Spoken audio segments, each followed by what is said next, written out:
Hello guys and welcome back to our channel. Today I will show you how to fix the code on Wix Studio.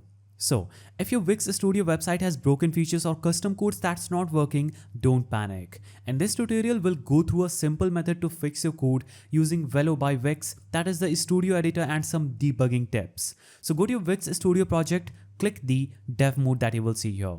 You can simply navigate to wix.com, click on edit site, navigate to the site editor, and you will see the dev mode appearing at the top left just after settings on Wix editor.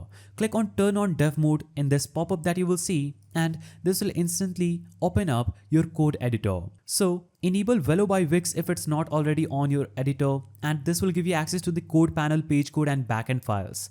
Click on the element or page that's not functioning. For example, I have a preview of my Wix website.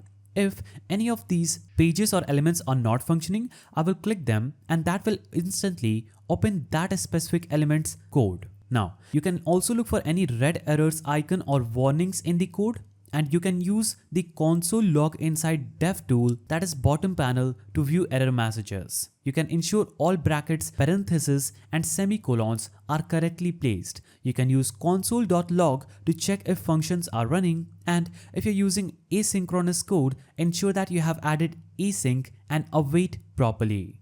You can use backend files to go into the backend folder. Frontend code is placed on individual page files, and you can make sure you are importing and exporting functions correctly. You can also click preview to test your site without publishing. You can use the console to trace any new errors or bugs and make changes, save and preview again. Once everything works, click publish and you can continue to monitor errors with Wix site monitoring and tracking tools. And that's it. With these steps, you should be able to fix most coding issues in Wix Studio. If you need help with specific errors, drop a comment below and I will try to help. Don't forget to like, subscribe for more Wix Studio tutorials, and I will see you in the next one.